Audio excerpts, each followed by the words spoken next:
Members, I think we can resume. This is the second session of our FC meeting. Miss Elizabeth Quat, 4 minutes. Chairman, I think our role is to help the residents resolve their problems. But at the same time, we need to take care of the overall interests of Hong Kong. Merely opposing the extension of the Chung Kwan O landfill will not solve the problem.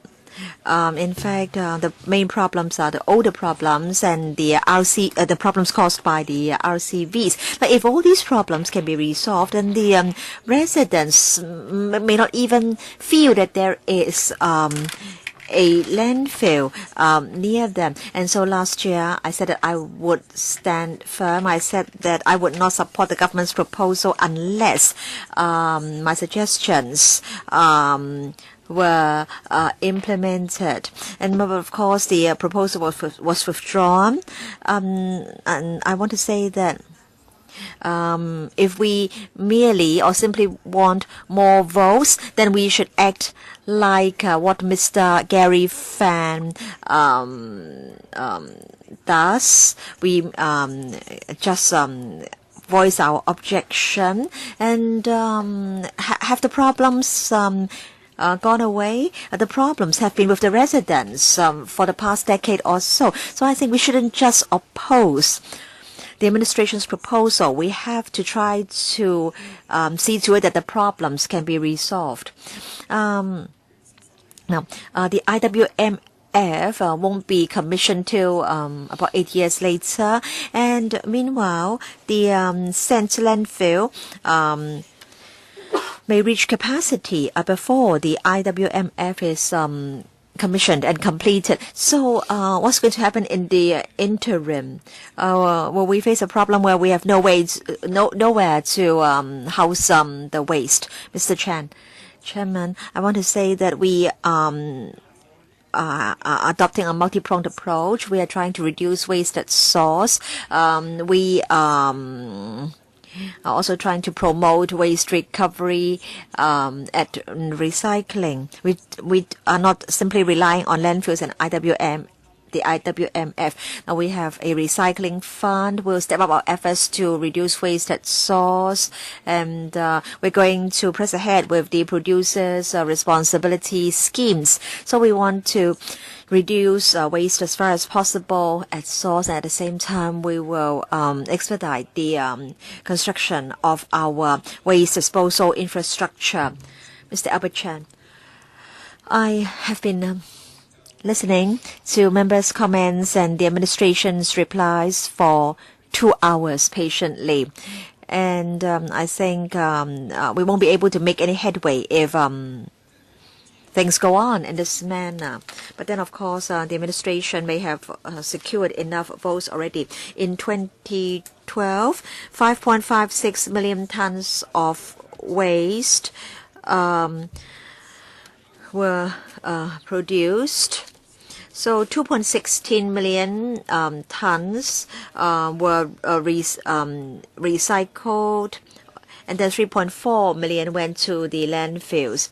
In 2011, I want to say that when compared with 2011, the recycling rate in 2012 dropped a bit. In fact, many places in the world are implementing a zero waste strategy. And a lot of the waste going to the landfills is food waste with a large liquid content.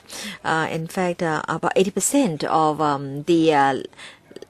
our food waste is liquid, and so if the liquid or the water can be extracted,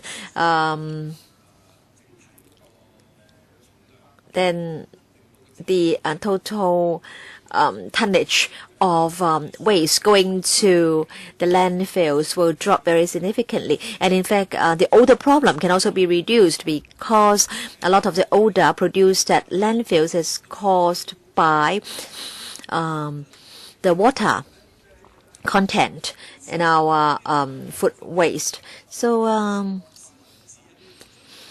is it really useful just extending our landfills? The annual operating cost for the 3 landfills and the IWMF will be $1 billion a year. So how come we can't adopt a zero waste strategy? Costs can be greatly reduced, and we may even be able to make a profit. Now, in fact, in Zhuhai, they have recently commissioned a plasma incinerator. I don't know whether the secretary is aware of that. In Zhuhai, in Shekou, I think they have surpassed Hong Kong in this regard. I don't know whether the plasma incinerator is in Zhuhai or in Shenzhen, but I think at least they are planning to put in place such a facility. So if we go on like this, we'll just be wasting money. You know, residents in Ha Pak Nai have been complaining about the flies. There are many flies, and the situation is really rather horrifying. The administration, upon receiving a complaint, will try to do something, but then the situation becomes bad again very soon. So under paragraph 39 of the FC procedure, I would like to move a motion to adjourn. Are you referring to paper 34A or item 34A? Yes, correct. 34A, development of integrated waste management facilities. So, all right. Mr. Albert Chan, under paragraph 39 of the Finance Committee procedure, moves the discussion on item 34A be adjourned. So under para 39, a member, when speaking on the question, may not speak more than once and shall not make a speech for longer than any time period as decided by the committee. I suggest that members may not speak for more than 3 minutes. Mr. Chen Chi-chun. Chairman, if Mr. Albert Chan's motion is passed, then this item will be taken away or out of the agenda, and as a result, we will not be voting on this item, and we will not be having discussion on this item. Now, if the motion to adjourn the discussion of 34A is passed, then we will not deal with this item anymore. But at the moment, we're still having a joint debate on, or we will still be having a joint debate on the other 3 items. Chairman, can I speak? Can I be the last speaker on this one? You will be given a chance to reply when all other members have spoken. All right, Chairman, thank you. Now, concerning this proposed incinerator, I think grave mistakes have been made concerning the choice of the site and other aspects of this project. Now, you may think this is a good idea if you adopt a tunnel vision, but if you adopt a macro view, you'll know that in fact it's a grave mistake. It's a great mistake to propose this item. It is said that Shekou Chau doesn't fall within the Landfill South coastal protection line. But then look at the Chinese white dolphins and the finless porpoises. Do you know that the project will bring disaster to these animals? In fact, some time ago, I was lucky enough to see some finless porpoises of Sheikh Kuchao, the area where reclamation had been proposed. They were trying to find food in that area. And then second, I think we have great doubts as to whether this type of technology is suitable, because you have to consider the separation of waste, the quantities of waste, and also if you adopt a zero waste strategy, then the waste that will ultimately go to the incinerator may be used for some purposes. And so if a lot of waste is recycled and the rest of the waste has to be incinerated at a very high temperature, then this technology may not be suitable. And then you also have to look at the overall disposal of waste, transport of waste. We have to consider cost effectiveness, environmental implications, and also the ashes resulting from incineration may also turn out to be valuable. The present or the incineration technology proposed is not cost effective. I think we'll end up using the most expensive incineration method. If you do the calculation on a per ton basis, I'm quite sure will be the most expensive, at least in Southeast Asia. And I don't think we should encourage the government letting money go down the drains. Mr. Chen Chi-Chun, I support Mr. Albert Chan's motion, but I don't have in mind the incinerator as such, or I'm not targeting the Environment Bureau. Now the SFST has given the Finance Committee a reply concerning reshuffling of agenda items of the Finance Committee. Members are of the view that less controversial items and livelihood related items should be discussed first. And I really can't agree with the SFST. He said that members' suggestions should not be adopted. In other words, he doesn't accept the Democrats' suggestion that livelihood-related issues should be dealt with first.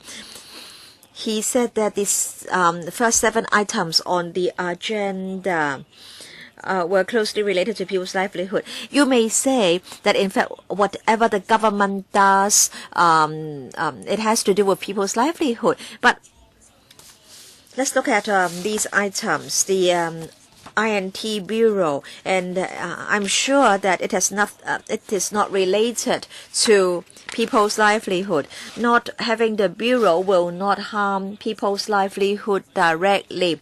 And administration will be able to save about $30 million a year. I mean, the money to pay for the secretary, the undersecretary, and so on and so forth. And then civil service pay adjustment. We have proposed that this item be advanced, and the administration is telling us that this item is less urgent than the landfills and the IWMF. And then we are saying that the low-income living allowance item should be advanced. And again, Professor Chen is telling the public that the landfills and the IWMF are more urgent. So, so do you agree? I don't think the public will agree. You could have a referendum. Now, C.Y. Leung is like this. He's stubborn. He wants civil servants to blame LegCo members. He wants those in the lower income group to blame LegCo members. they insist that the landfills and the incinerator should come first. Mr. Gary Fan, Chairman, I support Mr. Albert Chan's motion to adjourn the discussion of this item. Now, it is not that I oppose the idea of an IWMF in principle, but I think we have to get the priorities right. In fact, I have told the Secretary and Dr. Chan that in fact, the most preferred approach is reduction of waste, and landfills and IWMF are only of last resort. And I think landfilling and incineration are not the best solutions. And I want to respond to what Ms. Elizabeth Quat has said. Now, LegCo is responsible for monitoring the work of the executive, and if we find that the executive's proposals are not sound, and when we give our suggestions, if they refuse to heed our suggestions, then we have no alternatives but to vote the proposals down or come up with new proposals. Now, when Mr. Edward Yao was the secretary, we voted down the proposal to extend the landfill.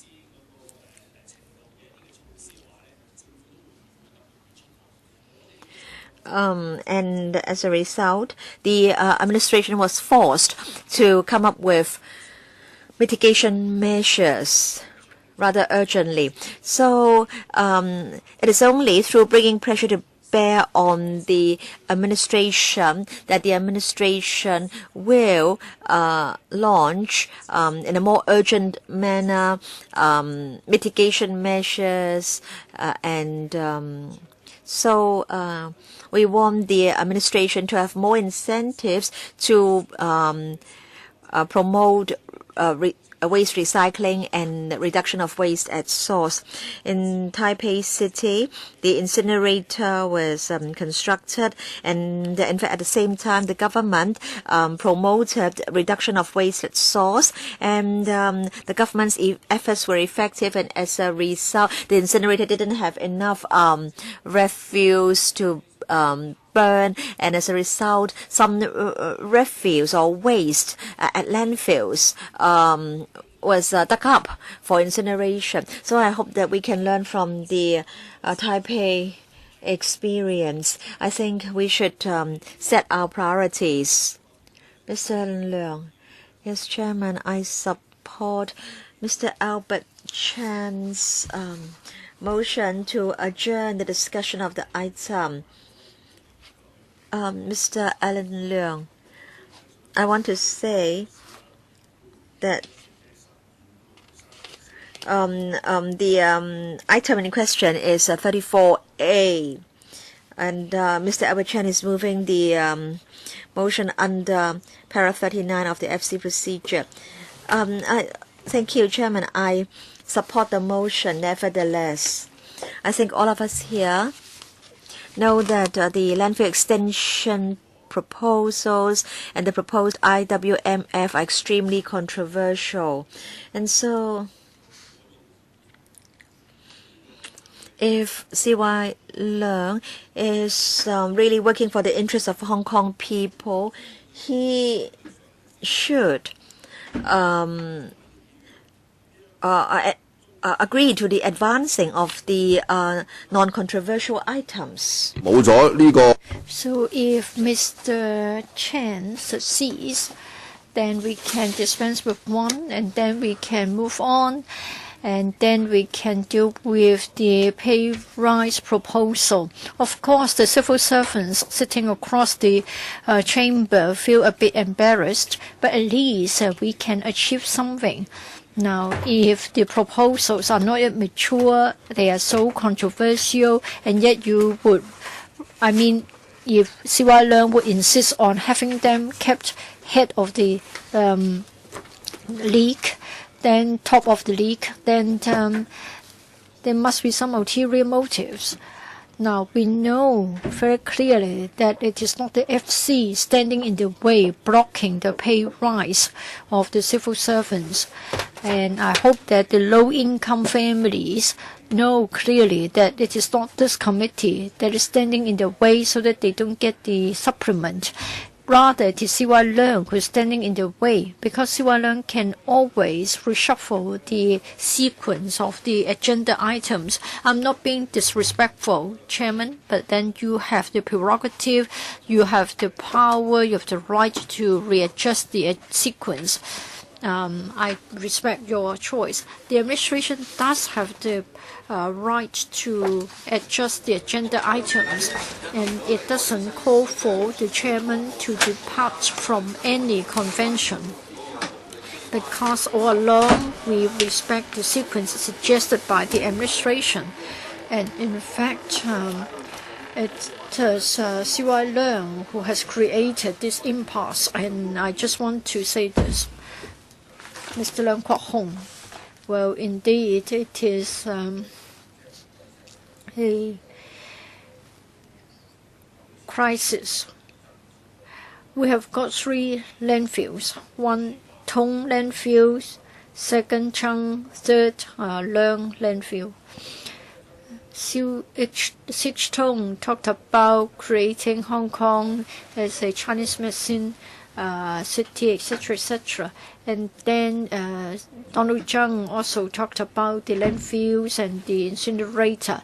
As Mr. Wong has said, we can't afford to wait. For Sich Tung, he would rather develop the cyber port, which has now become a residential development, than look at environmental protection. Donald Tsang, well, it took him 3 to 4 years' time to ban idle engines, but it cannot be enforced. And then he tried to benefit his own circle of friends by promoting the CFL light bulbs. And then for Edward Yao, he knew nothing about environmental affairs. He became the Secretary for the Environment, and later he was in charge of the CE's office. Now, CY Leung, he knew that the Secretary for the Environment, who knew something about waste management, should not remain the post, and he had got it in his office. In fact, CY Leung should have been disposed of by the Sen's office. Now it is said that the opposition camp is blocking the progress. I can understand the sentiment. Now for the 3 landfill extensions and the IWMF, this topic is controversial, but it is not controversial for the civil servants to get a pay rise. Well, maybe I have some disagreement. Maybe I would tell you that the grassroots civil servants should get more pay rise. Secretary, when you go into a lift, you want to go to the 19th floor, you don't press any button. And then you have a lot of luggage in the lift, and then you go out, and then you find that the lift has gone up without you. So we won't be friends with CY Leung. It is scaring me. You won't have any results if you are friends with him. When I go into a lift, I would rather press the button for the floor that I want to go to than just spend my time moving the luggage into the lift. Lee Chek-yen, Chairman, we have always urged you to exercise your power to adjust the sequence of the agenda items. I don't know why you still don't want to do it, and obviously the administration is unwilling to change the sequence of the agenda items. Well, that takes us back to the same old question. It is the case of the baby in the King Solomon's story. Now, it is said that the administration is concerned about livelihood issues, but then there are priorities for livelihood issues, and then for many issues, you really have to sort it out with the community. You have to ease the opposing sentiments. Just now, many people, including myself, have said that we want to have an integrated plan, and you should have everything ready before you launch it, like recovery, recycling, and food-wise. I don't think it will do any harm if you are to defer it by like 6 months. What follows the items here would be the lottery fund, quarry bay, etc., etc. And then we should get a home for the elderly, RCH for the elderly, and then other items from the Labor and Welfare Bureau, and then civil service pay rise. The student financing agency is also involved. They are all waiting for approval. I don't know why the administration is not willing to advance such items. For subsequent items, I think probably it will only take 2 FC sessions to finish the questions. For the Pan-Democrats, we have a non-cooperation campaign, but it doesn't mean that we will block anything that is livelihood related. It will only be non-cooperative when the government tries to impose its will on us without adequate consultation. And one example would be the 3 landfill extensions and IWMF. So if you're willing to change your mind and reshuffle the agenda items, then there will be hope. I understand that the administration doesn't want to lose face and you want to be executive dominant, though you call it executive led. I think you would rather impose a will on us. So I think it's a matter of the King Solomon's story. We can judge who is really the loving mother of the baby. Mr. Wu Chiwai. I speak in support of the motion to adjourn. The rationale is simple. For the discussion of the 3 landfill extensions and IWMF, yes, at the PWSC meetings, we asked questions, we got answers, but still it is the objective reality that there are still many members who would like to ask questions about the approach and how you're going to respond to the community.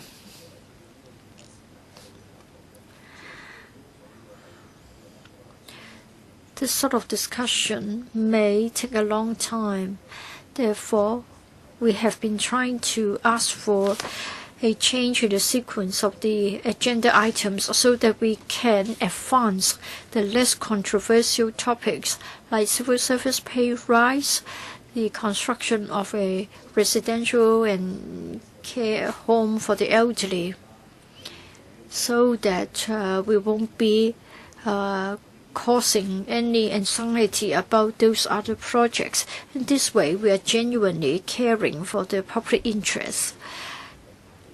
For the 3 landfill extensions and the IWMF, the green groups are really worried. They just doubt whether the administration's policy will mean that other bureaus have to tie in with your work, and so they have to be more relaxed in their policies. So even some green groups would agree that the landfills and the IWMF are necessary as the end part, but they still want Dr. Cole to support your work as well. The last time I spoke, I dwelt on this point. Rather than spending a lot of money and making it very complicated, like recycling stations and a network of other facilities, why can't we make greater use of the cleansing contracts of the Housing Authority and the FHD.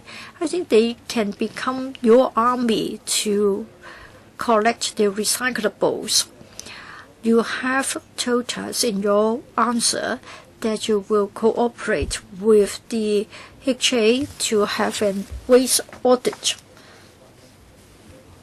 But then it is a far cry from building an army of greening efforts. Dr. Low, thank you. Mr. Chairman, I speak against the motion to adjourn. Just now, I've already said that on my part, I used to be an intern at an incinerator plant, and then I also took part in the government's consultation exercise.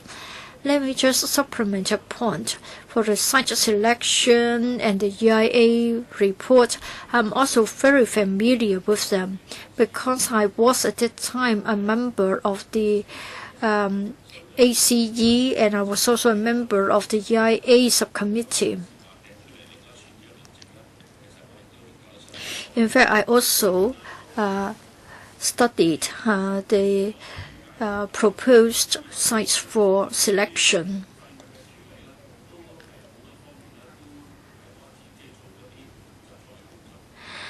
The government is having solid work on waste management, sorting of waste at source, and then we spent 2 FC meetings totaling 8 hours to spend $1.5 billion on a relatively large-scale facility to deal with organic waste in Hong Kong. So we are moving forward on many fronts. We don't just talk about landfills, IWMF, turning waste into energy. But many members choose to ignore the reality. I'm not saying that this is adequate, but then reduction of waste at source, waste treatment, recovery and recycling, a lot is being done at this time. And then we have also got the proposal to set up a center to deal with the electrical and electronic waste. It is said that we should open up a humanitarian passage in the occupied areas. They use this to describe the need to reshuffle the agenda items. But then every day we generate municipal solid waste, so it is an imminent topic. We shouldn't drag our feet, otherwise the entire society of Hong Kong will stand to lose. Time and again, members have resorted to different means to block the discussion and the ultimate voting on the 3 landfill extensions and IWMF. Of course, they can always say no to the proposal. They shouldn't be filibustering. Otherwise, it is being irresponsible. Dr. Kenneth Chen. Thank you, Mr. Chairman. I speak in support of the proposal to suspend the discussion. We should pause here. This is because it is most controversial. During the break, I felt for myself how the administration have been treating this topic. They think that they have been thinking through it for years. They think the truth is on their side.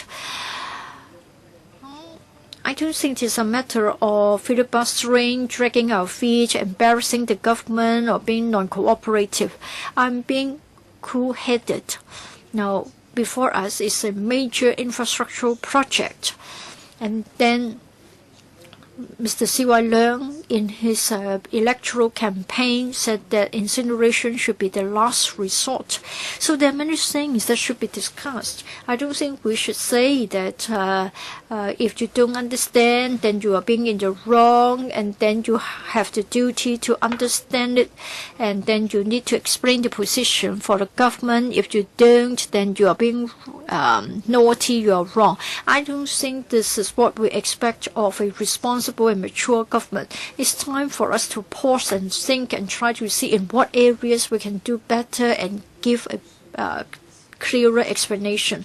The government also needs a cooling period, and so I think we should adjourn the discussion. I don't think we should be complacent. The government shouldn't be complacent thinking that there are sufficient votes and they should try to force through it. But in fact, we are speaking on behalf of the people. We are not the mob. We are not being irrational. We are being reasonable. Mr. Tam Yu Chung, I think they are putting up a facade of being calm. We try to do so, but we can't. They said that they are the loving mother, they are the caring mother for the baby. It is getting unbearable. Now we have to incur $1 billion more. It is public money. If we turn the money into the welfare budget, if we spend it on giving a pay rise for the civil servants, it's so much better.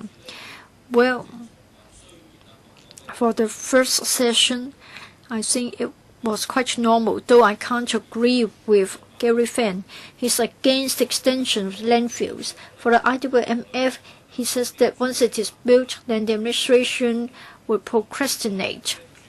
He even said that there would not be sufficient waste to be burned, and we would dig up the landfill.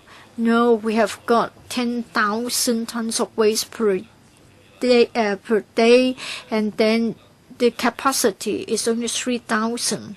So please stop the non-cooperative campaign. Yes, some Pan-Democrats are admitting that they are being non-cooperative, while others are saying that they are not, and they want to talk about it. It doesn't matter if you want to talk, but then you are just filibustering. You just want to defer the debate, and yet you put up a grand face. You are saying that the government is blocking the livelihood issues. I think you are twisting the logic. Now, please think in terms of the public interest. We are faced with the problem of waste management. We must have the 3 landfill extensions on the IWMF. Yes, the local residents have worries. We try our best to persuade them, to convince them that they can accept it. If we allow Hong Kong to go on like this, then I'm afraid you are merely increasing the cost all the time. You are not doing what you need to do, and we can't do what we should do.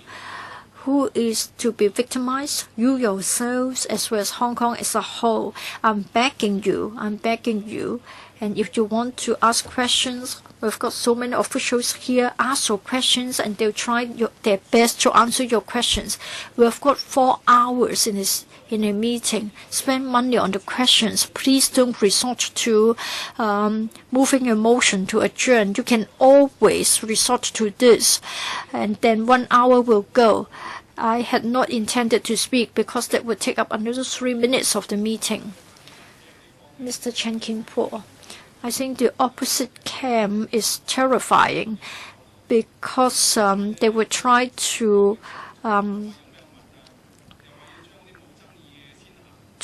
turn their false logic into something grand, and they appear to be the righteous people. Well, they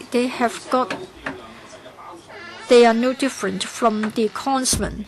In fact, if we allow the opposition camp to decide on the sequence of the agenda items, then anything not to their liking will not get endorsed by the FC. Now, at the district level, they have got a lot to fight for. Then they will not endorse anything for the long-term development, and they don't like the Innovation Technology Bureau, and then that means we can never get them. Now, we have always been having the FC meetings, and we have prosperity and stability. Now, if you want a filibustering, then you admit it. Please don't deceive the public. If it is filibustering, tell them frankly. Otherwise, people like me cannot help but rebut you. Now, if we let you to decide on the agenda of the FC, then we will have no luck at all. We try to balance all the different sectors. Now, you are a lawmaker. Do you have any expertise to decide on the sequence of the items? So I think you're really very thick-skinned, and you pretend to be very, you're there for justice and righteous. So we will try to give you as much time as possible so that you can ask the administration questions and so on. We understand that you'll be trying to do this on every item, but then please do not try to portray yourselves as the most righteous people in the world. What people can see for themselves as to who you are. So we all know in our mind that you're trying to filibuster. So please do not do this again, because it's not just you who can tell the public the truth. We can also tell the public. So if you continue like that, we will tell the public and expose your true face to them. Mr. Lam Kwok Hong, it's not your turn to speak. Dr. Kwok Kaki. Chairman, for more than once we have said that we would very much like to discuss and approve items that have everything to do with people's livelihood. With regard to the landfill expansion and the IWMF, they are very controversial subjects as to whether or not it should be approved.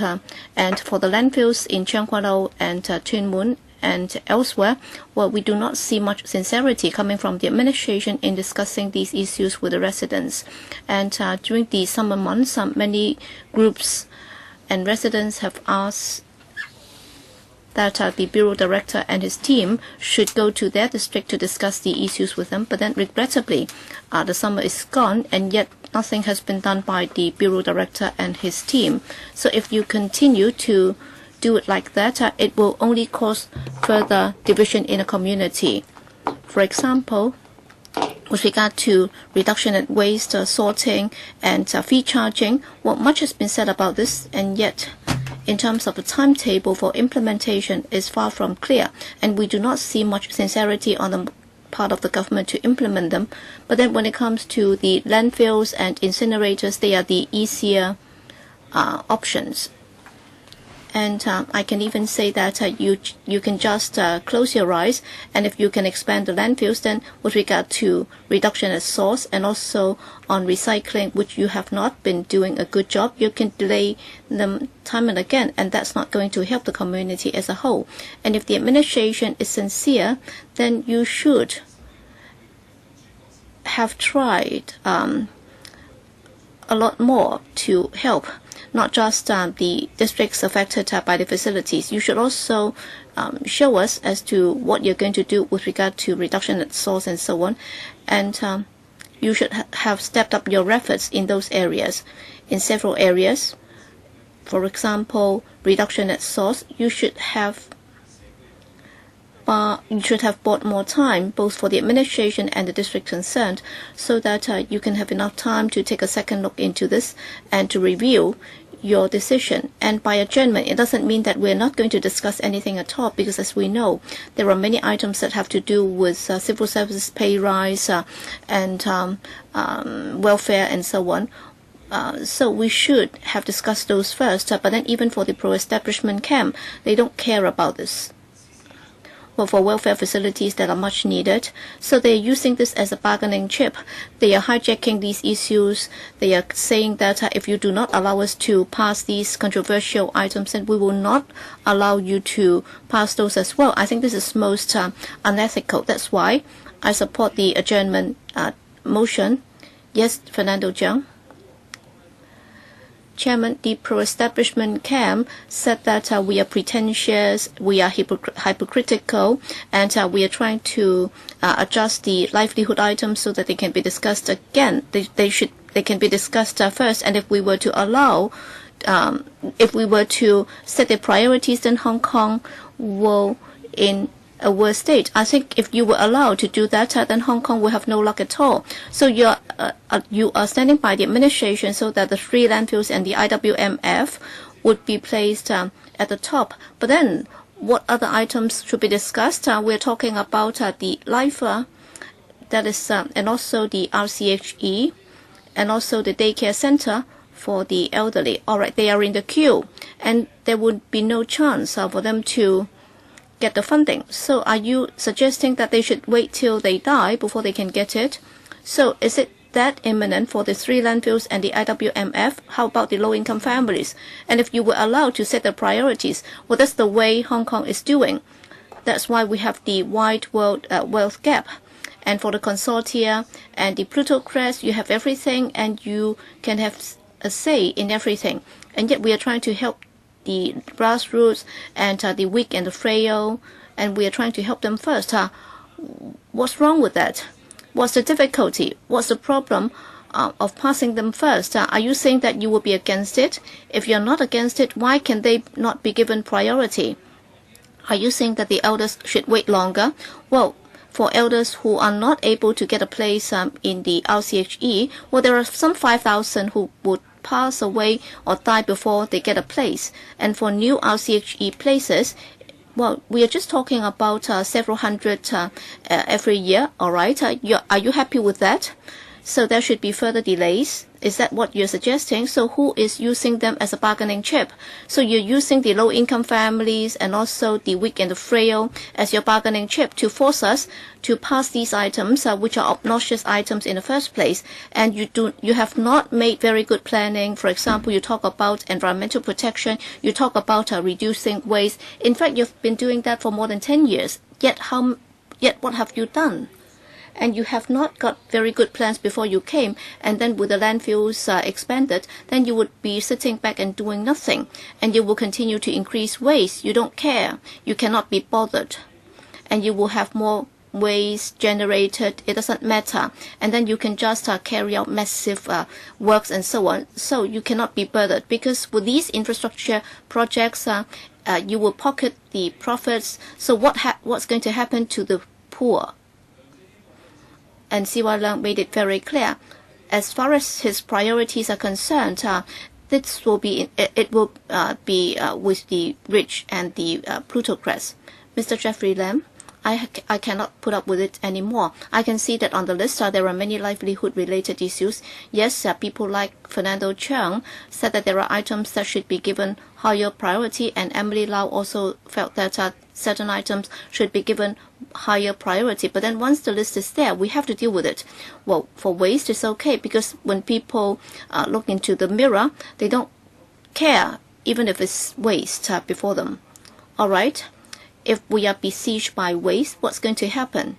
If we do not deal with that today, then 10 years down the road, all right, then you will blame the prevailing government for failing to do it. We have already got voices saying that how come we are in such a messy state of affair and yet nothing has been done about it. KK Kwok said that you're not listening to the voices out there. All right, more than 1 million people ask you to tell the people out there to go home so that they would not be occupying the streets. And why have you not heard their voices? All right, you're only hearing or listening to things that are palatable to your ears. I think this is a big problem. And if they dare to say that, all right, just stop it. Please do not expand the landfills, and we will not be collecting waste every year. Then why don't you go out and tell the public? This is something that is affecting the entire Hong Kong. This is something that affects all of us. And if it's not happening in front of your house, you say that it doesn't matter. Well, everything, including education, elderly welfare, waste, and civil service pay rise, expanding hospitals, and so on. These are things that the entire community have to plan on. We cannot just single out certain issues and then we will just focus on that. All right, you have waged many rounds of filibustering, and we have wasted hundreds of millions of dollars. And if you really care about those, then you should not have engaged in this filibustering. If we continue like that, then it's not just livelihood issues that will not be dealt with, we are actually burning money. I think people will be very fed up with this too. So we all have to be rational in dealing with these issues. All right. By making those remarks, I think people can see for themselves. You have already claimed that you're not going to cooperate. So what kind of society is this? Do we still have the rule of law? I think this is a society where people will just filibuster and make nonsense. So you cannot be bothered about people's welfare and well-being. All right, Chairman, please apply your guillotine and stop this filibustering. Mr. Wong Ting Kwong. Thank you, Chairman. Well, I rarely speak at FC meetings, but then when I saw this group of pan-democrats and they just oppose for opposing sake, and they always blame the administration for failing to reduce waste at source. But then, even by reducing waste, it doesn't mean that you have no waste at all. So however hard you try it, you will still have waste. And more than 10 years ago, the administration never did anything about protecting the environment. And if they have not thought about it, then how come we have these initiatives here? So what happens if we are besieged by waste 10 years down the road? Whatever you said, you talk about civil service pay rise, RCHEs, and so on. Well, we also think that they are very important items. Actually, we take them more seriously than you do because we care for the long-term well-being of the community much more than you do. We also have to be concerned about what's happening right now. We are not like you. What are you doing these things for? You have made it clear that you are not cooperating with the administration. You're actually standing in the way of the administration in its governing by law, and your whole purpose is to overturn it. I believe that the public are now watching the live broadcast, and they will know what you're doing here. So you're suggesting that we don't have to deal with the 3 landfills and the IWMF so that we can have waste everywhere. All right, just look at what is happening downstairs. Well, just beneath the flyover of the footbridge, we have garbage everywhere. I hope that those of you in the opposition camp, please have your hand in your heart. Is that what you'd like to do? You're actually hurting people without benefiting yourselves.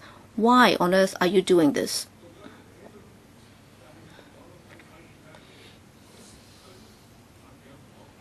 Well, some friends have told me and some residents have talked to me, and according to their feedback, they are really very upset about you. Well, please think for Hong Kong's well-being. Please do not do things like that. Wong Kwok Hing, Chairman. Well, one of the arguments put forth by the opposition camp is that we will have to reshuffle the items, or else we would be criticized for not taking care of people's well-being and welfare. And they made very emotional remarks about this. I think they would be. They should all become actors and actresses, and they should have joined the performance industry. In fact, they are staging this show in this council. They are filibustering and they are moving adjournment motions, and the whole purpose is to hinder the administration's attempt to get funding for items that have gone through thorough consultation and so on. You're occupying Central, Admiralty, Causeway Bay, and Mong Kok, and you're causing traffic gridlocks. And in this council, you're doing the same. So you're trying to block the administration in its attempt to do things that have gone through thorough consultation with the public by seeking funding to do those tasks.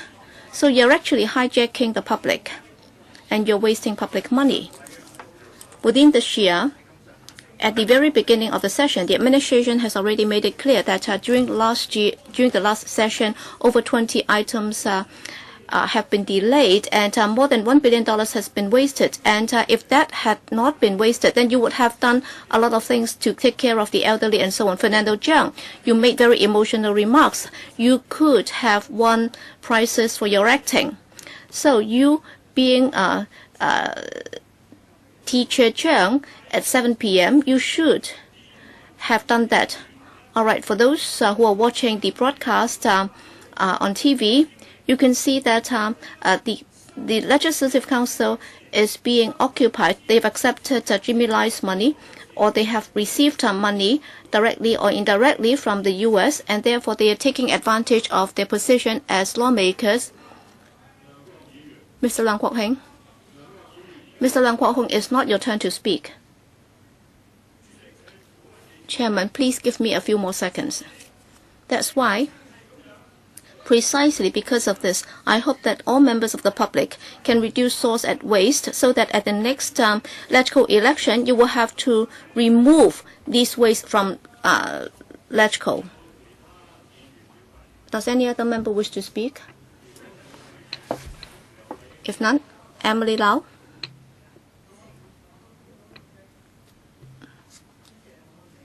Chairman, is it my turn now to speak? Yes. I really hope that when the administration present any proposal before this committee, you will have to do a thorough job of consultation. I'm sure the Bureau Director would remember Mrs. Carrie Lam, who used to be the Bureau Director. She said that if there's no controversy in the community, then this council would not block the administration's proposals. So how come we have told you for such a long time, we have asked you to talk to the stakeholders so that their concerns can be addressed? And still, you have not been able to do it, Bureau Director. That's what we find to be very regrettable. For example, we talked to you about the odor problem. You have not been able to identify the source of the odor. And apparently, we will have to put up with that for another year or so. You said that there would be a resident team, and yet there were thousands of complaints from the residents. And if that is the case, when you tell the Tseung Kwan O residents saying that they should put up with it, is it fair? I think you have to be fair. Yes, the problem has to be addressed. But then for those living nearby the landfills, or those who are subject to the problem of the incinerator, and last time one person was trying to jump down from a height. So there are so many things that you could have done better. You have so many resources in your hands. Why have you not talked to the stakeholders in order to resolve some of their grievances, so that we can have the impression that the administration has already tried its best to resolve these problems, and there would not be a lot of opposition out there? That would be the right time for you to present those items before this council. And there are other items that are less controversial, and many people are in support of that. So why could you not present those items before us first, so that you can buy time to deal with the more controversial issues in the community? So why can't that be done? Why do you find that so difficult? You all know that very well, because for some items that are not very controversial, when they are presented in this committee, they will be approved very quickly. So it's not that we have cooked up those controversies. In fact, there are people out there, they are very emotional about these issues, and sometimes you refuse to go down to meet them. So it's not just about this incinerator, it's also about other issues that are very complicated and very difficult. But then, while you're in your post, you have to deal with them. You can't just present them while they are not mature. The reason why there has been so much controversy in this council, that's because you have not done your job to deal with those conflicts. And so I really hope that the administration can learn a lesson, and I think you should do a better job for controversial proposals and projects. Mr. Chen Kam Lam, Ms. Emily Lau is correct. The administration must do thorough consultation before presenting proposals to this council. But I think Ms. Emily Lau's memory is not too good. In fact, these proposals have been discussed in this council for years. Last year, and in a year before last, there were discussions in our panel, and members told the administration many times that the administration had to carry out thorough consultation and had to resolve problems like water leaked from RCVs. Ms. Emily Lau, maybe you have been very busy recently. You've been preoccupied with the Occupy Central movement, and as a result, you've forgotten all these. We don't want the city to be besieged by waste. And if you tell me that the waste problem is not a people's livelihood issue, then I'm afraid I beg to differ. In the past, FC dealt with many controversial issues, and we were able to resolve those issues. But now, members adopt delaying tactics. They move motions to adjourn the discussion of certain items. In the past, we were able to pass 4 or 5 funding proposals at one FC meeting. Now we can't. So with regard to the 3 landfills and the IWMF, of course, LegCo members can give suggestions to the administration as to what it should do to allay the worries of the residents and to solve the residents. LegCo members should not adopt delaying tactics. Now, the waste issue has been discussed for so many years. I cannot agree that this is not a livelihood issue. And if we keep on delaying a decision, then who will be held responsible if the city is besieged by waste? Does any other member wish to speak? Please press the request to speak button. I did. You've just pressed the button. You did not raise your hand, nor did you press the button. You may speak now. I really did press the button. Please speak. I did press the button because you were looking at the other side. I'm now making use of my time to tell you again that I did press the button. Chairman,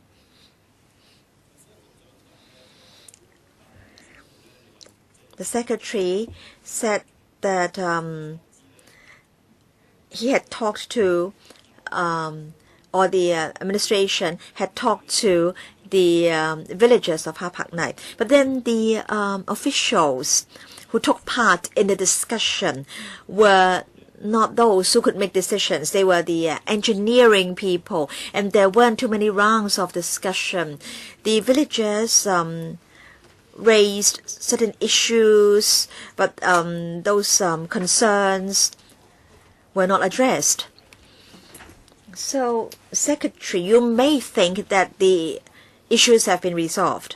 In fact, they haven't been resolved. So please spend more time talking to the affected residents and villagers. We really want you to do this, but in the past, you didn't really do it seriously. Some members said that we were adopting delaying tactics. We are not, and we do not want to see delay for years. We just want to see genuine discussions and consultation.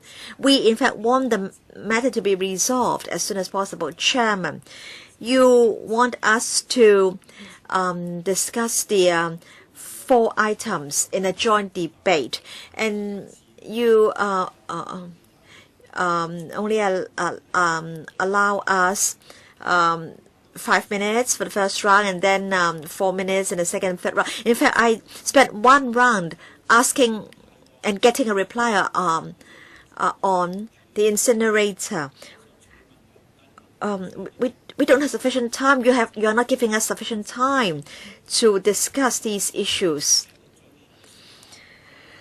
Yes, previously we had discussions in this council on these matters, but this is the last chance. But you are being very restrictive concerning the time members can have to ask questions. We're concerned about the ecological impact. Albert Chan talks about the Chinese white dolphins, the Finnish porpoises. Have these problems been resolved? No. So please do not smear other members who have genuine concerns. Does any other member wish to speak? No? Then does the administration wish to respond? Mr. Albert Chan, you now have 1 minute to reply. Chairman, concerning separation of waste at source, when I first advocated separation of waste at source, Mr. Chan Kam Lam wasn't a member of this council yet. In fact, as early as in the 1980s, we proposed to the administration that waste should be incinerated to generate electricity, but then the administration said that there were difficulties under the then prevailing policies. And now do you know that the administration is proposing to incinerate taxpayers' money? We're talking about $1 billion per year. Why can't we have a referendum? You keep saying that public opinion is on your side. Why can't we have a referendum? In Switzerland, in deciding whether a church should be built, a referendum is held. So who get more votes? The Democrats. And so the public opinion is on the side of the Democrats. Time's up. I'll now put this to the vote. I will now put this motion to the vote.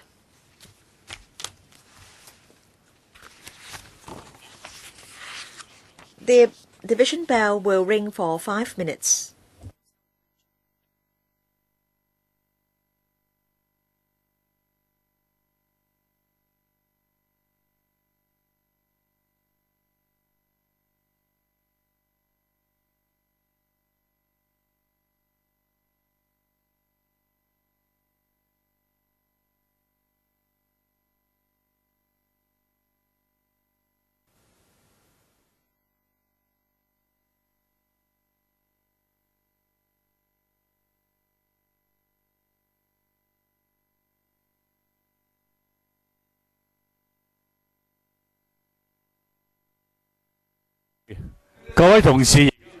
Members,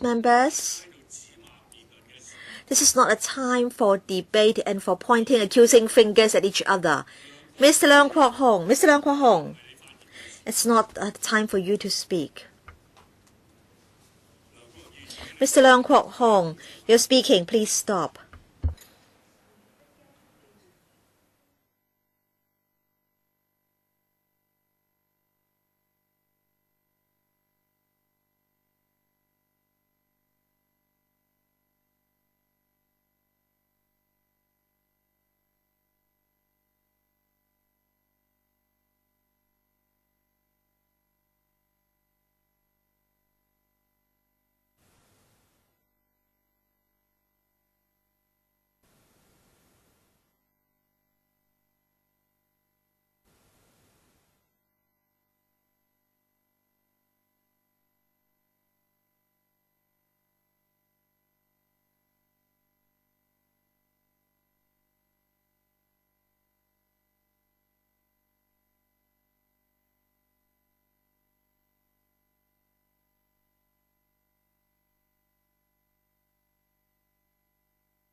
現在開始表決。 Voting begins. 在我宣佈表決結果前， Members, please check the votes you've cast. Voting is closed and the results are displayed. 13 yes, 13 no's. The question is negatived. So we'll go back to our joint debate. Mr. Ng Leung Seng, first round. So we've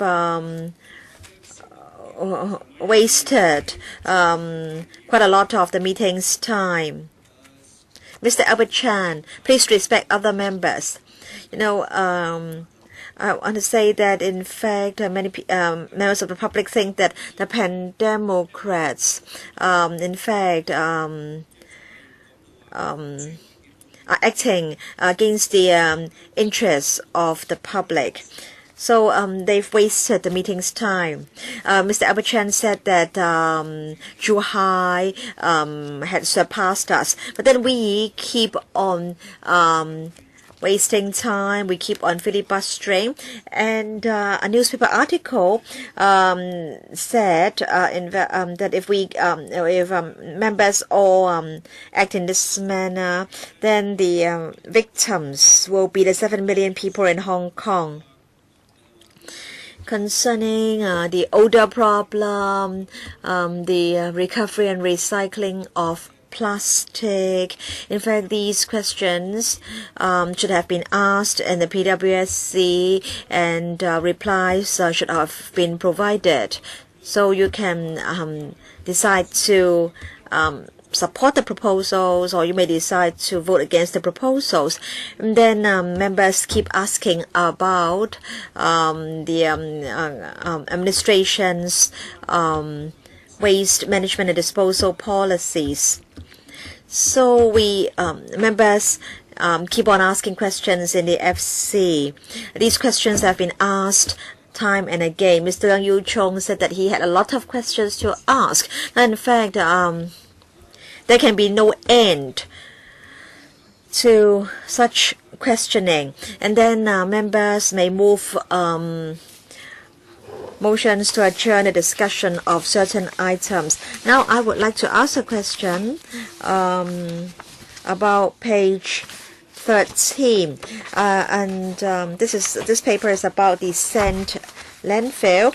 It is said that the sand landfill will only be receiving construction waste. This is the Finance Committee, and so I will ask about the financial aspect. It is said that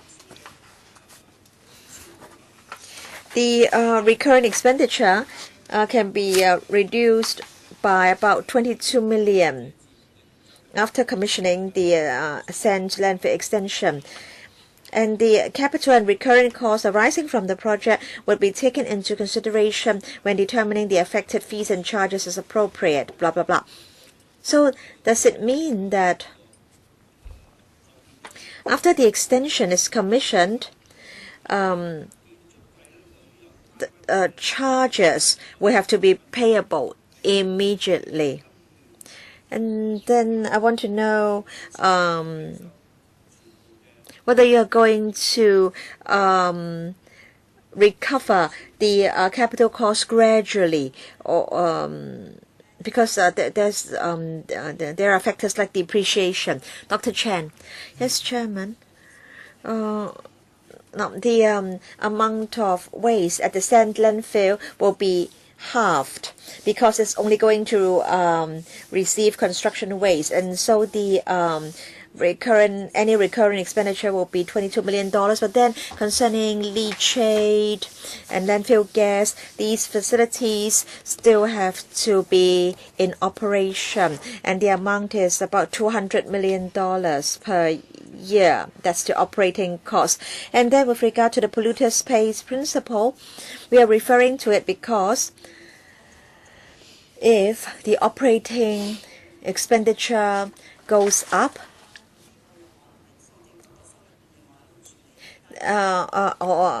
then we will have a look at the situation. So we're just trying to list the factors that will be taken into account. Mr. Gary Fan, is that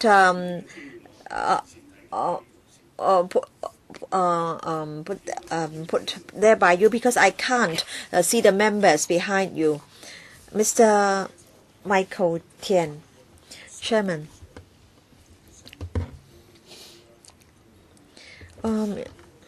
In Tuen Mun,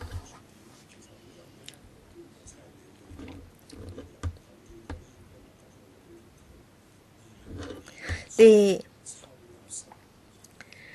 greatest concern is not the quantity of waste disposed of at the landfill. The greatest concern is the odor. And I think the odor comes mainly from food waste, from restaurants, and also food waste from domestic households. I've been to the landfill twice, and on the 2 occasions, now when the food waste was, or if the food waste had been compressed at the refuse transfer stations, then the odor would be less. But then if the waste had not been compressed, then the odor could be very severe, and one simply could not breathe. When we endorsed the landfills and the IWMF, then in 2015, the scent will no longer receive such odorous waste. I think we need to be fair. On the first day of not receiving organic waste at Cheng Kwan O, then I think the government should promise that such waste will not be diverted to Tao Kuling and Tuen Mun. The government should ensure us that Tuen Mun and Tao Kuling should not be given an additional ton of organic waste or odorous waste. That's the first point. Second point is that once the extension is approved,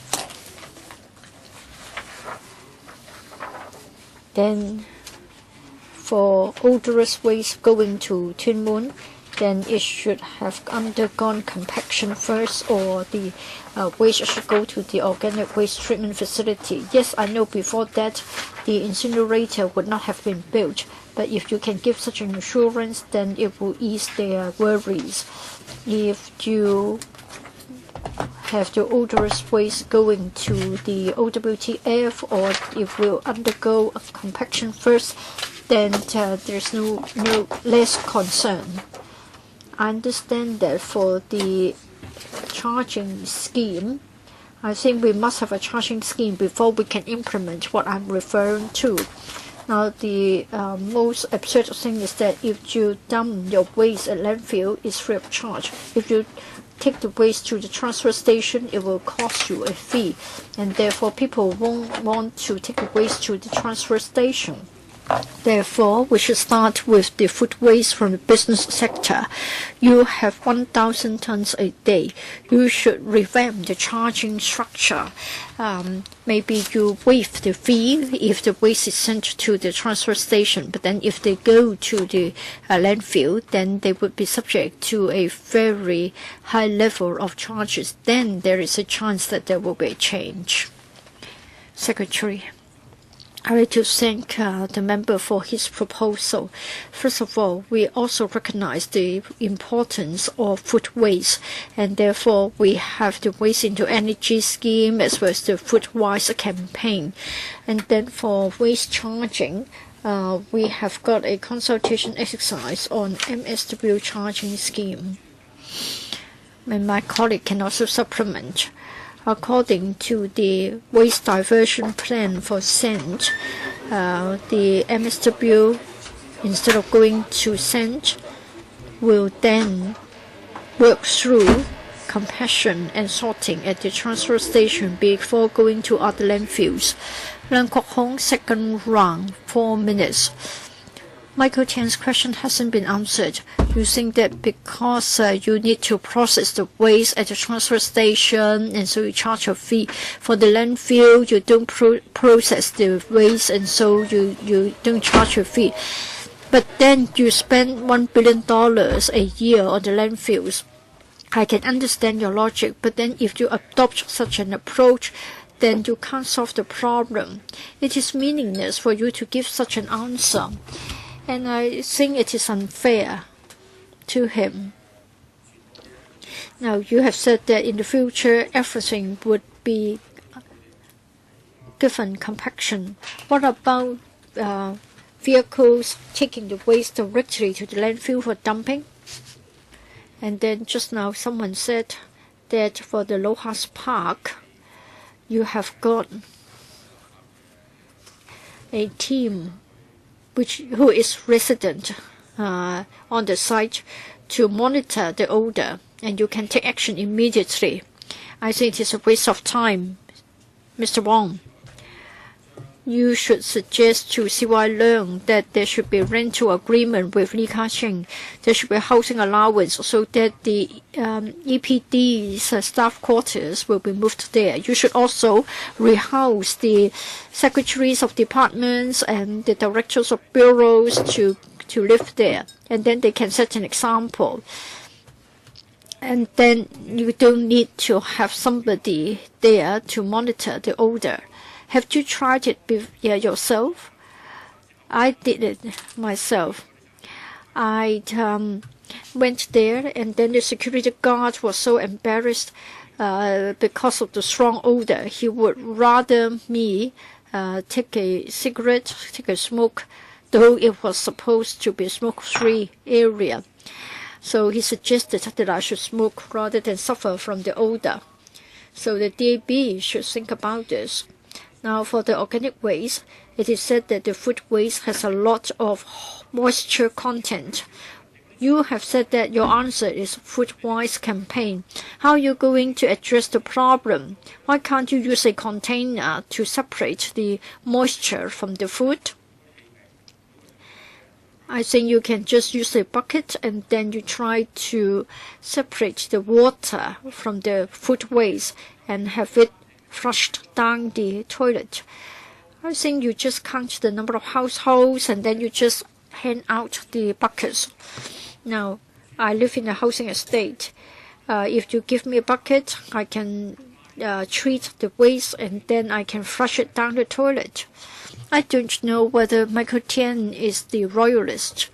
You asked a question, they didn't answer the question, so 4 minutes have been wasted.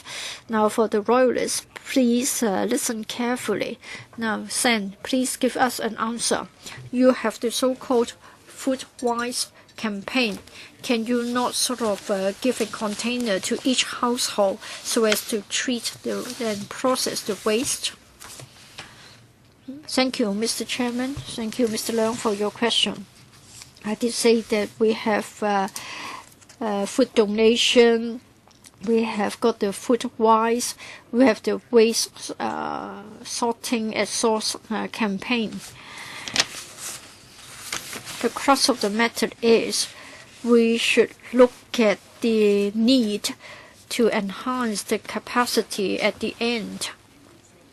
So we have got the OWTF, and we should start with the industrial and business sector. Now, going back to your question, for East Kowloon and Chang Kwan O, the refuse will go through the refuse transfer station. So to a certain extent, we can deal with Michael Tian's question. Your time is up. Michael Tian, the second time, 4 minutes. Just now, I talked about 2 major conditions. If you can give an assurance, then I would consider supporting you. Now, let me clarify this point. In 2015, for scent, you will start to refuse the odorous waste. You need to find a way out. The OWTF will not yet be ready to receive the waste. And that means you have to work through compaction at the transfer stations before the waste will be sent to Tarkuling and Tuen Mun. Can you find a way to deal with waste no longer accepted at Chang Kwan O? Can you assure us that they will only be delivered to Tuen Mun and Tarkuling after compaction? Just now I talked about the market mechanism. Maybe that doesn't work. Maybe they would rather pay more and send the waste to Tuen Mun directly. Now the Tuen Mun residents are really angry. They don't want to be the place where they receive the food waste from Chang Kwan O. For the municipal waste, currently sent to Chang Kwan O, about 1,800 tons collected by private collectors, 200 plus from FEHD. And we have already directed the FEHD to divert the waste to the transfer stations. For the private collectors, we have reduced the fees at the urban transfer stations.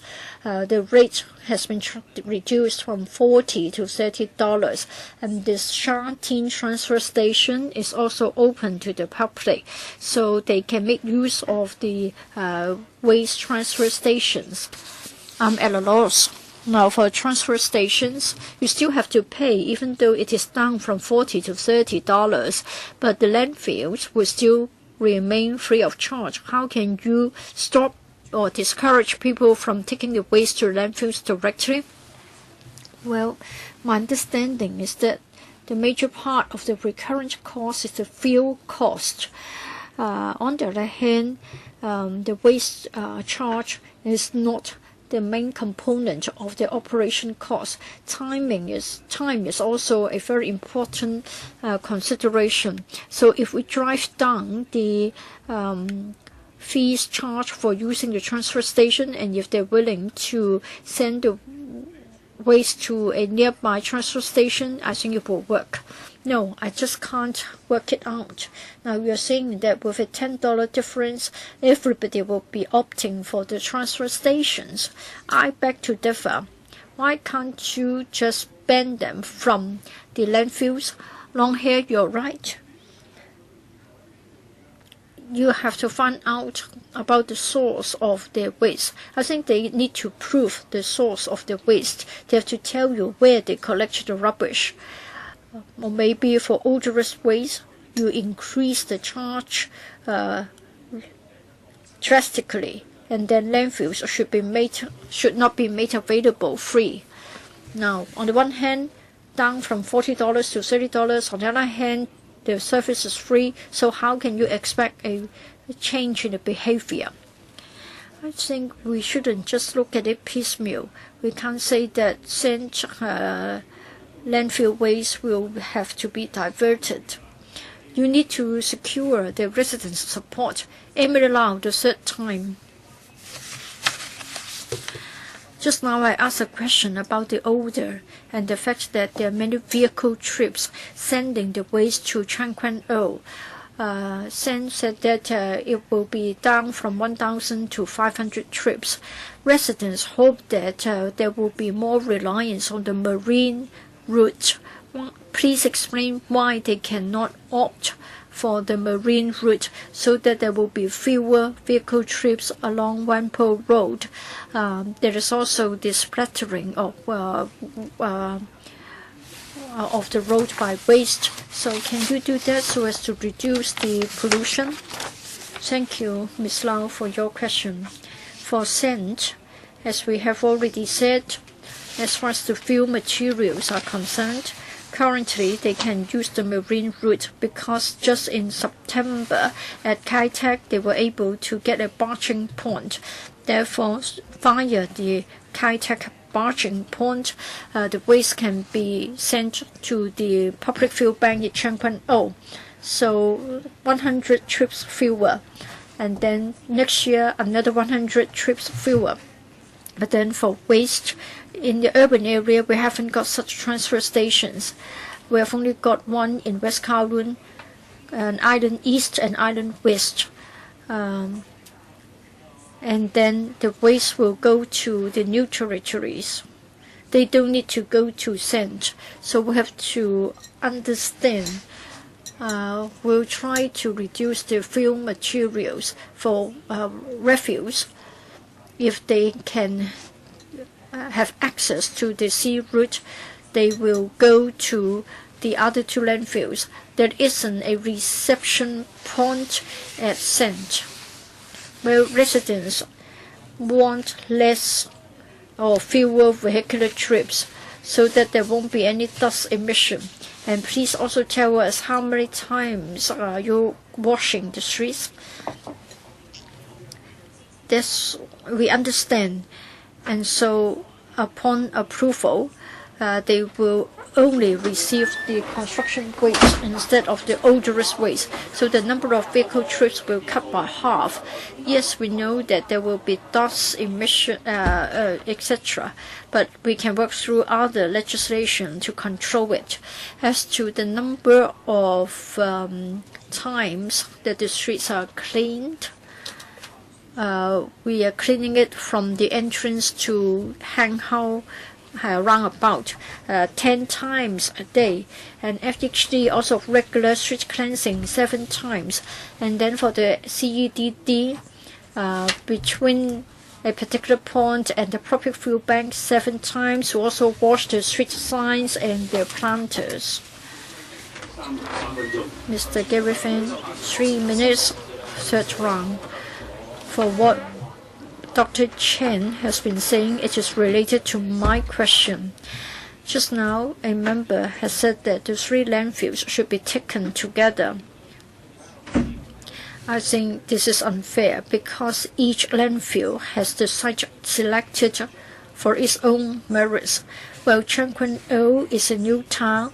For the past 25 years, 10% of the land in this new town has been used for landfilling. I think it's time for this mission to come to an end. This is quite different from the case of Wendt and Nantes, because within a very short distance where people living very nearby. And then I have a WhatsApp group with the Biltmont, and they asked me to query this point. Other than the RCV, yes, they have to be enclosed. But what about vehicles sending the construction waste? On my way to Electrical yesterday, there was a flat owner who said that he's a motorist, and then a lot of construction waste, which is light-weighted, often fall off the vehicles. And Dr. Chen has said that we have got relevant laws and rules to control the situation. So please give us the figures for the vehicles carrying the construction waste. How many summons have been issued? How many cases of prosecution? Can you tell us? If you ask around when the taxi drivers go to Wanpo Road after Clearwater Bay, it is really very dirty. There was a editor of a magazine has been writing about this for 5 years, blaming us for not taking up the case. We did, but we haven't seen any improvement to the dust problem. So I'm not talking about RCVs, rather vehicles carrying the construction waste. It is posing a risk, and it is also causing an environmental hazard. Dr. Chen, I tried to answer this question at Sai Kung District Council meeting. Between August 2013, September 2014, the police and the FHD and the EPD together take joint action, and we have been doing so frequently. Almost once every 1 week or 2 weeks. Between August last year and September this year, altogether, 685 vehicles were stopped. We suspected that they were non-compliances. 75% of them exceeded the speed limit or they were overloaded. And then 197 of them were found to be dripping or they haven't covered the waste properly. 102 vehicles found to have their waste not properly covered and then dripping. In the rest of the cases, verbal warnings have been issued, 95 of them. So 102 plus 95, 197. Mr. Leung Yiu Chung, the third round, 3 minutes. Just now we asked a question about the incinerator. We were told about the EU standards. Of course, we must take his word. But then other than the EU standards, understand that there will still be pollutants. There will be emissions. There will be leachate. So I understand that the prevailing wind will be northeasterly. But according to some data, 80-90% of the time during summer, we would be having southwesterly breeze, so that would be blowing towards Cheongchau. So have you done any assessment as to the impact on Cheongchau? And also for the incinerators construction on the island, you will have to have electric cables. And when you erect the cables, what will the impact be in the sea? And also for the habitats, for example, some birds and also butterflies, they would also have to be protected. So what will the impact be like? Because I'm sure those habitats would be affected. So what's your assessment? Bureau Director. Thank you, Mr. Leung. With regard to ecology, such infrastructure projects, generally speaking, would have to be comprehensively assessed in terms of their environmental impact, and therefore we would have come up with comprehensive measures to deal with the impact. For example, if that has to do with a Aphinus porpoise habitat, then we will definitely be looking at the seasonal movement of Aphinus porpoise in order to minimize the impact. With regard to the discharge, well, if you look at the wind direction in Cheongchau, so basically we have northeasterly breeze, and then in summer we usually have northwesterly, and then in other economies, in Denmark and in the downtown area of its capital, it's only about half a kilometer away from the incinerator.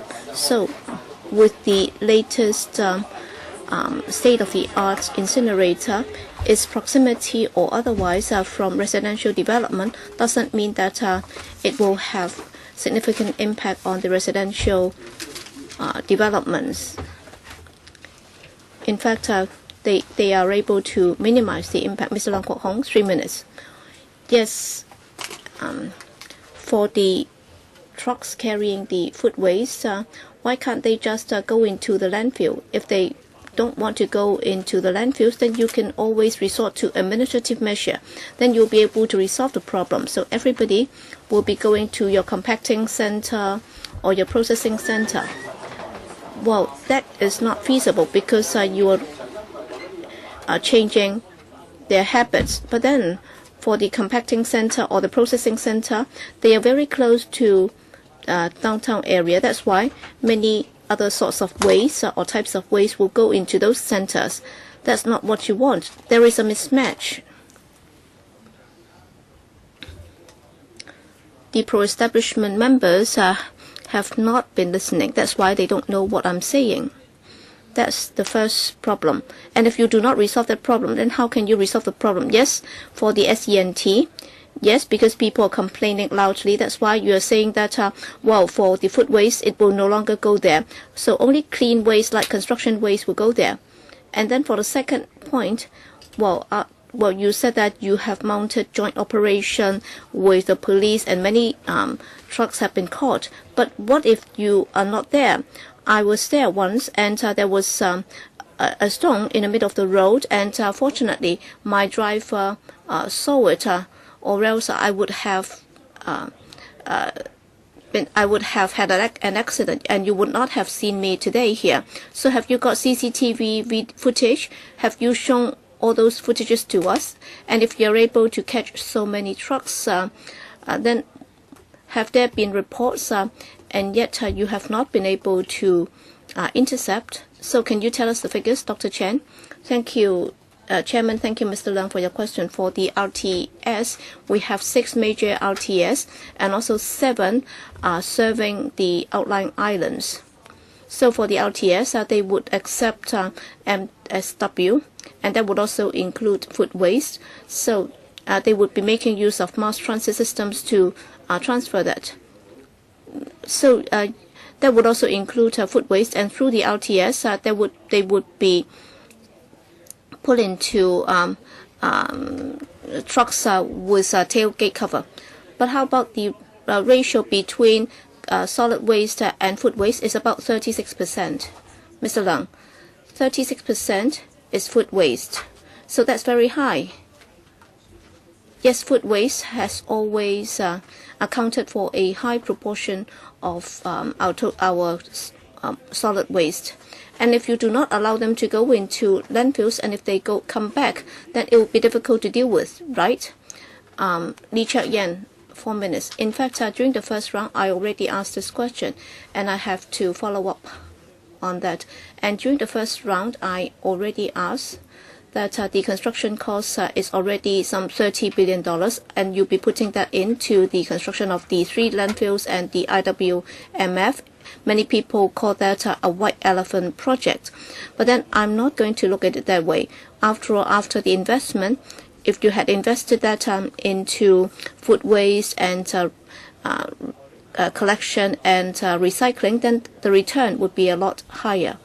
But then from what we have seen from the administration, okay, you always go for the 3 landfills and the IWMF. Yes, you talk about collection of food waste and recycling of the waste. But then if you look at the level of investment, I'd just like to take it up with you. All right, you talk about $610 million for the expansion of landfills. So that would be the recurrent expenditure. I'm not talking about the capital expenditure.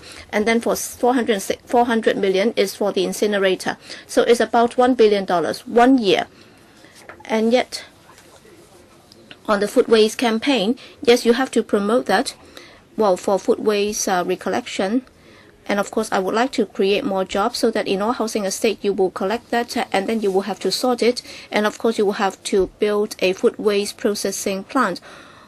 Yes, you managed to identify 3 locations, and in the end, you hope to have 6. You don't know yet whether or not you managed to get 6. But then we haven't seen what plans are there to invest in waste reduction and also collection and recycling, other than the $1 billion fund. But then for funds like that, after they've been exhausted and depleted, you don't know how much will be reinvested. But then for the $1 billion that will be spent on the 3 landfills and the IWMF. So I'd like to know more about the recurrent expenditure. Do you have any plans to reduce waste, recovery, and recycling? Thank you, Mr. Lee, for your question. Well, for our overall waste disposal blueprint is a balanced participation. Many academics and experts have agreed to that, and then we have made some estimates. My colleague can share that with you. Chairman, I can supplement. Well, according to a rough estimate, at present, in terms of recurrent expenditure on the part of government, well, for items related to waste reduction and recovery and recycling, about $1.5 billion is spent on this. That's recurrent expenditure. And then in the next few years, under the various programs, including the community recycling station and also the WEEE plant and also the organic waste processing plant or treatment center, well, for the recurrent expenditure related to that, that would exceed $2.5 billion. Thank you. I cannot see how that $1.5 billion is going to be spent. I can't see where it is spent. Yes, for the retrofitting of the RCVs, will most of that be spent on that? Yes, I can provide you with the breakdowns. For example, in the Tuen Mun Eco Park, and also the sorting facility for construction waste, including the food waste campaign and other departments. They have also promoted recovery and recycling. So when necessary, we can provide the information. Dr. Fernando Jiang, third round, 3 minutes. Thank you. Just now I asked about the plastics recycling rate, and Dr. Chen said that she needed more time. So it's been more than an hour ago. So can you tell us exactly what's the ratio for plastics to be recovered and recycled? Thank you for your patience, member. Well, in 2011, just now we said that for MSW, the recovery rate is 48%, and then for plastics is 28%. And then in 2012, for MSW, the recovery rate was 39%, and then for plastics is 15%. It came down because we understood that there were some changes to the greener section. Yes, with the substantial drop, you still maintain the 2012 recovery rate.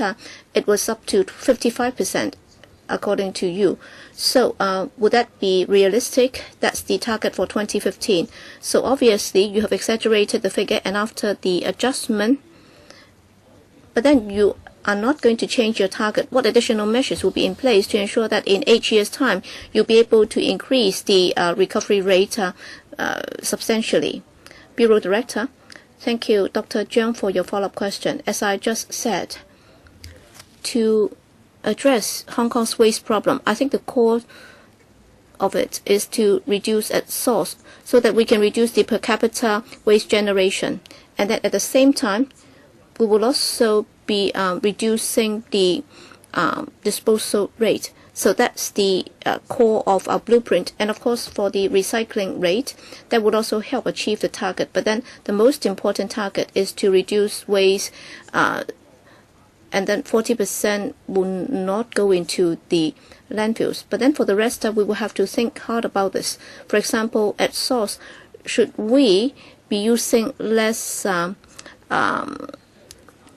disposable plastic bottles?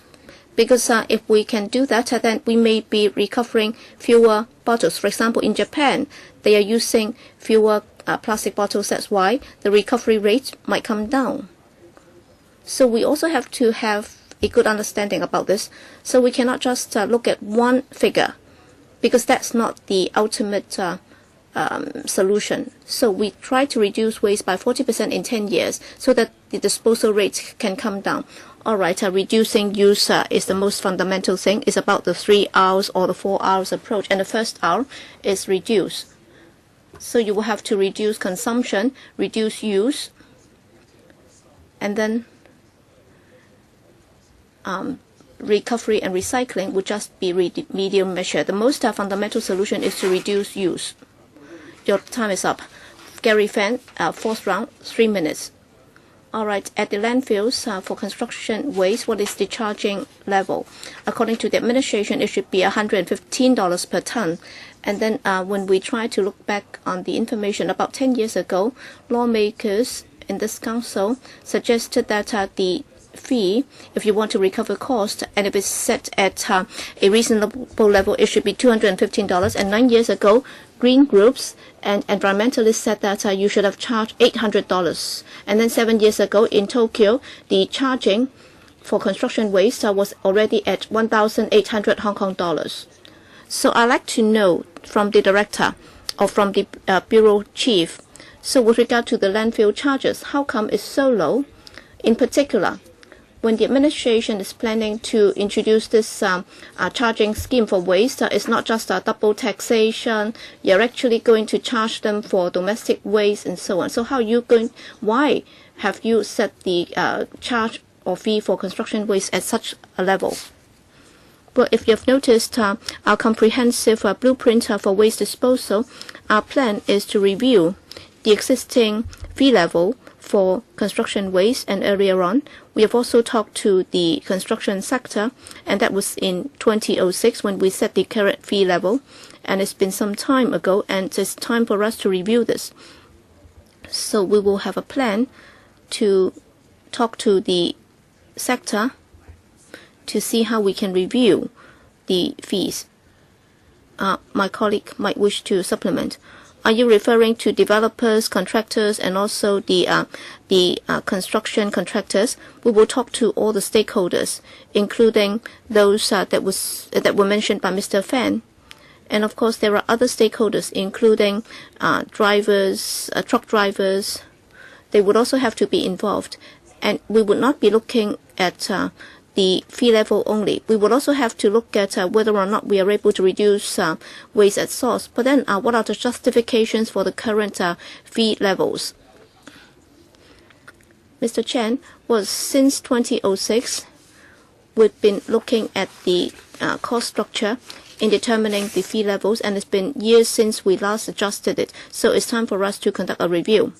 In other words, you accept the fact that in the past you've been charging them at such a low level. You accepted that, and you admitted that you just talked to the truck drivers carrying the waste without talking to the developers and contractors, right? Well, when we talk about consultation, all the stakeholders, including the green groups, academics, and so on. So all the stakeholders will be covered. And also, there were two main points. First, we had to go by the polluter pay principle, and also we also have to achieve the objective of reducing waste by introducing the fee scale. So that's done in the EU and elsewhere. Second round, Raymond Chen, 4 minutes. After repeatedly discussing this, I'm sure the public would understand that for the obnoxious facilities like the landfills and the IWMF, yes, we have to have it, like it or not. So we cannot just say that we are not going to discuss it and then we'll be besieged by waste. But then we have to support it. While we have to support it and approve funding, there are two things that we have to resolve. One, are the remedial measures adequate? For example, in Chianghuanou, the most problematic thing is odor. And then they said that they had the odor monitoring team. But then it doesn't mean that with 2 more teams there, the odor will be reduced. Even if you have 10 teams, does that mean that the odor will be reduced by 10 times? All right, you had measures in place, but then are they effective? Residents still feel that with more teams stationed there, you said that they would be able to tell you on the spot whether or not there's odor. And if you just rely on complaints by phone, then by the time you arrive, the odor might be gone. But then even if you have resident teams there, it's not going to solve the problem. It doesn't mean that the situation will improve. That's point number one. And number two, we have often said that